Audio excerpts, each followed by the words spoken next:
How's it going, everyone? My name is Derek Afasi. I'm the owner of Afasi Financial Group and RetireSharp.com. Today's topic, I want to discuss with you what are the best annuities for retirement income and really go into a pro and con analysis on common mistakes that individuals make when looking to purchase an annuity contract and then how to really look for the best annuity for the individual situation. So, if you're 50 years old and you want to place your dollars into an annuity, what might be the best option for you, or how to really look at that 30,000 foot view and say, okay, these are the different offers. This is how I decipher what the best offer is so I don't fall victim to that, most common mistake. And you could compare that to an individual that's age 60 that's looking to trigger income in the next couple of years. Those are going to be two entirely separate avenues with the 50-year-old versus 60-year-old on what might be the best, possible route. So to kind of take a step back, what exactly are annuity contracts? How exactly can they be used most efficiently? And then how could you figure out the best ones for your individual situation? And the annuity contracts are the opposite of life insurance. So life insurance companies were created, or I guess an individual would purchase a life insurance plan because they wanted to make sure that to protect themselves and protect their families from dying too soon. So they would be paying these small premiums, either every month or every year into a plan. God forbid they were to pass away, you have a lump sum death benefit amount that gets paid out to the beneficiaries. Annuities are the complete opposite of that. What happens is an individual would place a lump sum to an insurance company, and then that insurance company is going to guarantee them a set stream of income payments, whether on a monthly basis or an annual basis, to protect them from living too long. So both of those concepts, whether you're utilizing a life insurance concept or an annuity concept, they're all using the law of large numbers. So, how are they able to guarantee on a life insurance side a lump sum payment? Is they're using your dollars along with millions of other premiums to therefore understand the actuarial data that says statistically we should be able to collect these much amount of premiums to therefore invest it on the back end so that we're profitable. Same concept with annuity contracts is if they have the statistics, if they have all this actuarial data that says if a 60-year-old is placing their dollars with us and we understand that this person's going to trigger income at age 65, what are the exact decimal point? What is his projected age, his or her projected age that they should be passing away? So they utilize that data in conjunction with the law of large numbers with all these premium amounts to make that company profitable. So the first type of annuity contracts that came out were immediate annuities. What happened was an individual would go and say, I have $100,000. I want to go to an insurance company and purchase an annuity contract. And let's say this person is 60 years old. They go to this insurance company. That insurance company has a law of large numbers, and they say, okay, Mr. and Mrs. Client, because you're giving us $100,000, based upon your mortality table, we project that you're going to live until age 80, let's just say. So what that would equate to, and this is really, easy hypothetical example, is going to say $5,000 per year. We will guarantee you to cover your entire life.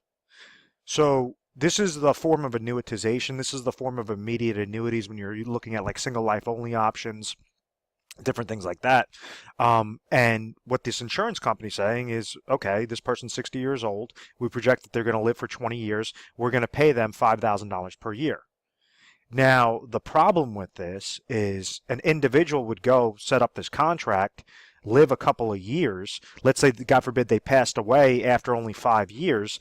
They would have been paid out a total of $25,000, and then the insurance company was able to take their lump sum, reinvest that on the back end, and then on top of it, make a $75,000 profit because this was projected on this person's life only. So some individuals would be living past that 20-year mark, where therefore they're now getting into the insurance company's pocket, and that every year past that 20-year mark that it would have paid back their $100,000, they're now saying, okay, well, I'm having $5,000 extra dollars, $5,000 extra dollars, $5,000 extra dollars. So for the individual that lives to age 100, they received an additional $100,000, and that was a profitable move for them.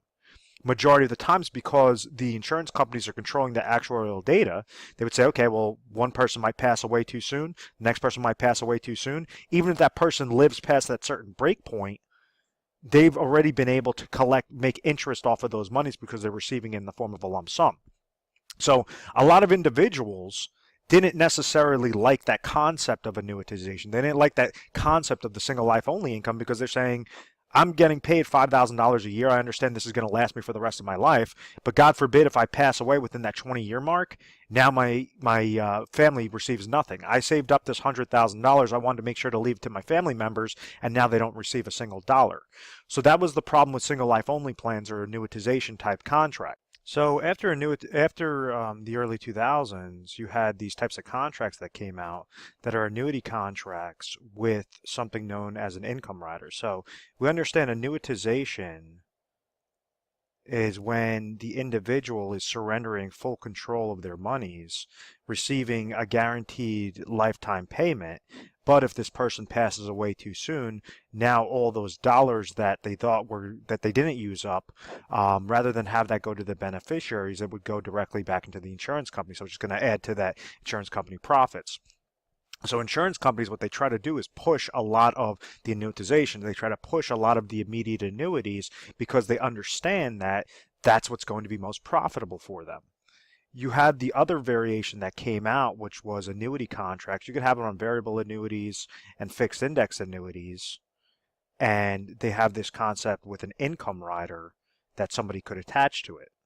And what this does is it gets rid of that problem off of saying, hey, if I'm receiving $5,000, I threw $100,000 in with an insurance company and they're guaranteeing me $5,000 for the rest of my life.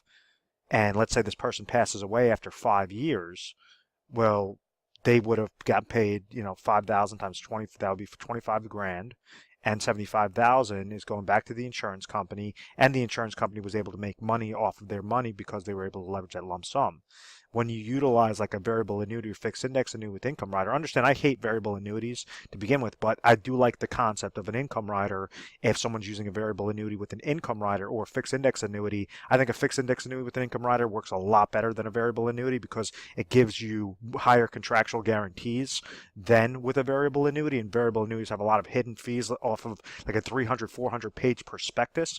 So there's a couple different features there. But if we're talking about the retirement income play, what this does is, let's say if you have $100,000 and you have it with an insurance company that you attach an income rider to it, what this does is it says, okay, you're going to have your physical money account, which is known as an account value. And depending upon how this is structured, if it's variable, it's going to be hit with fees. It could go up with the market, could go down with the market. If it's a fixed index annuity, they could get hit with an income rider fee. If the market goes down, you're going to gain 0%. If the market goes up, you're going to receive a credit into your account. So it gives you more safe consistency. So let's say if the market goes, hell in a handbasket, doesn't really gain anything, and this person attached an income rider to this, and that income rider is allowing them to receive $5,000 of lifetime income, well, that $5,000 is going to be deducted from that account value each and every year. Let's say if all things remain equal, same exact scenario, this person passes away after 5 years, they would have $75,000 that's sitting in their account value. They would have been able to receive that $5,000. God forbid they pass away. Well, now $75,000 gets left over to the beneficiaries. So it allows the individual to have more control.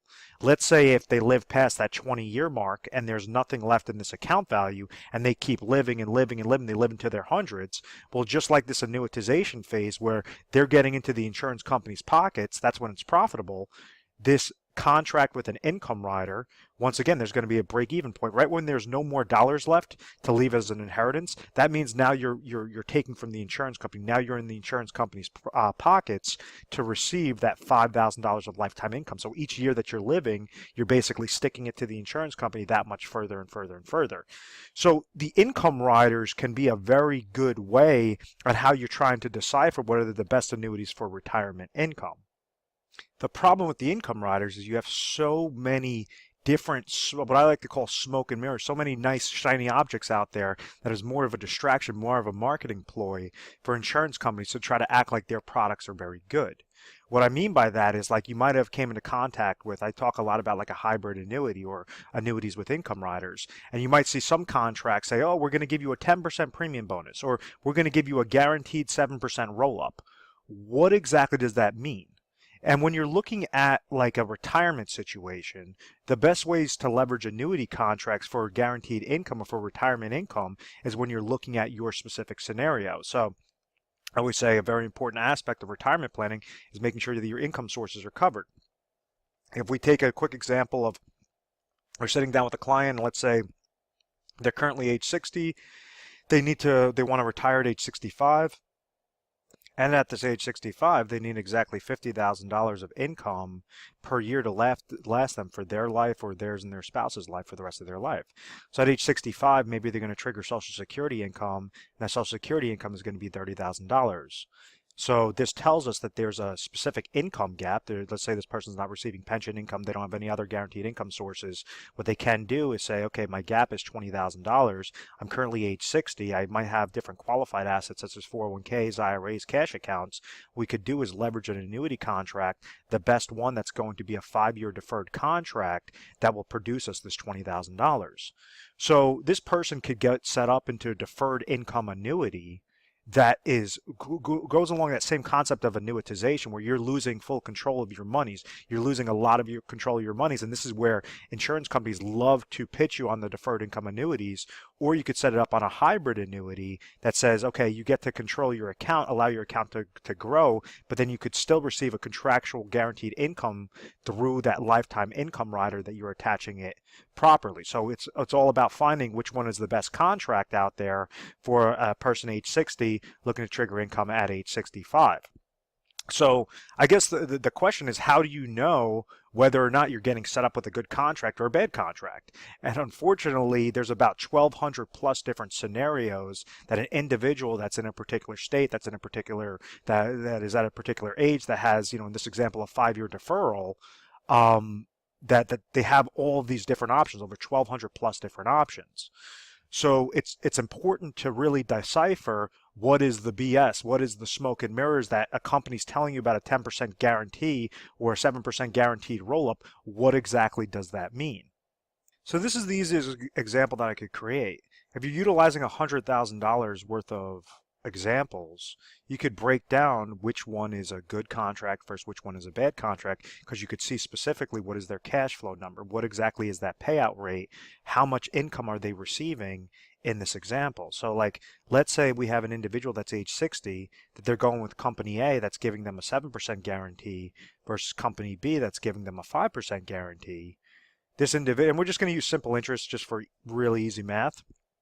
And when you're looking at this, you're saying, oh, well, 7% is obviously higher than 5%. This is going to give us, a much higher income stream, with company A as opposed to company B. Now, be mindful, this slide is not talking about the account value, not talking about your actual physical money.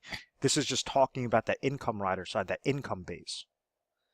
And the way that this is calculated, it's nothing more than a calculation account. It's a phantom account.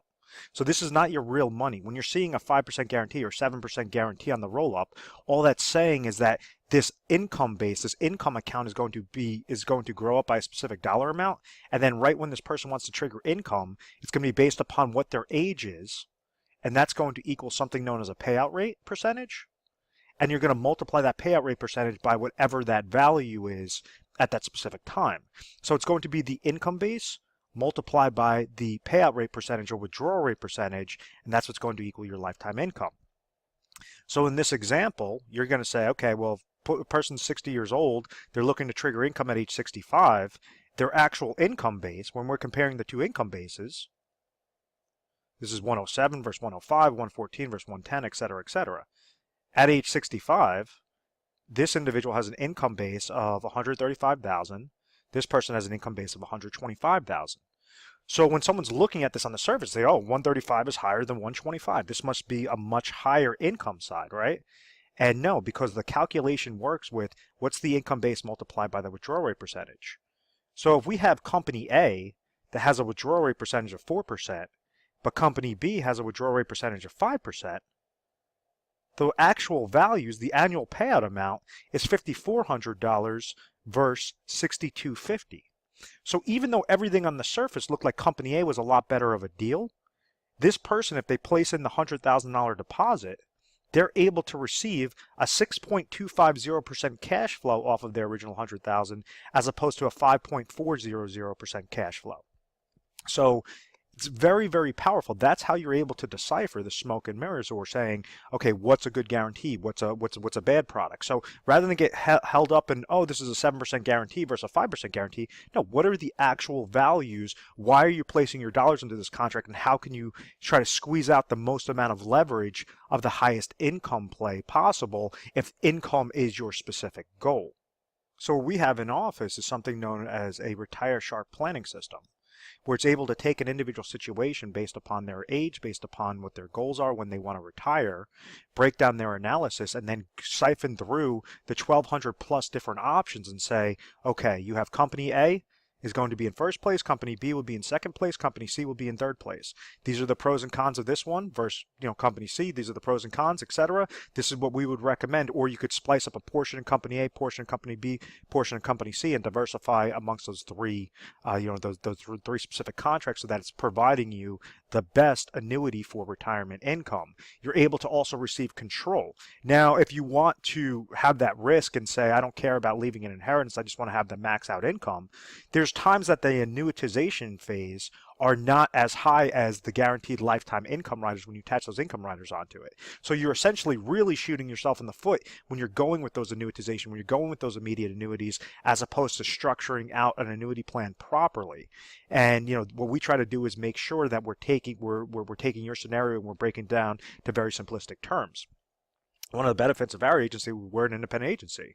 So we're not captive. It's not as if you're walking into insurance company XYZ and saying, hey, I'm interested in an annuity. And, surprise, surprise, they're only going to be offering you that one company and their one annuity contract. The odds that that one contract is going to be the best out of the 1,200 different scenarios is slim to none. And the reason why this is so powerful is, let's go off of that same example.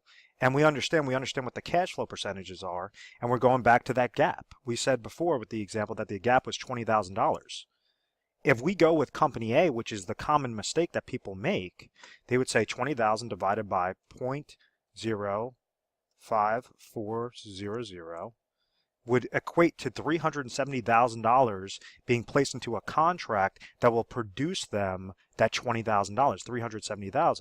If we go with what the correct situation is, we're using the smallest amount of dollars to place into an annuity and only as much as necessary, this person could say, okay, $20,000 is my goal, divided by 0.06250 says $320,000.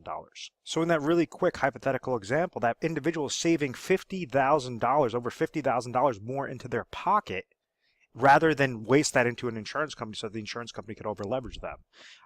So I really hope that this makes sense. If you're interested in looking at what the best annuities are for retirement income, please feel free to give us a call. We're available 24 hours a day, 7 days a week. Mornings, nights, weekends, holidays. We have our service set up. We work on a national basis. And when calling into our agency, what you could expect is you're going to speak to an assistant. You're going to tell them your situation. You're going to say, hey, I saw a video online on the best annuities for retirement income. Can I please speak with a specialist? That assistant's going to patch you over to a specialist, and that specialist is going to ask you a whole slew of questions to figure out what your situation is, what your goals are. If what you're doing right now for retirement can accomplish those goals, then we're not going to recommend an annuity for you. We're not going to recommend anything for you. We'll just say, hey, listen, go with what you're currently on. Go on the path that you're currently on, because you'll be able to accomplish your goal successfully.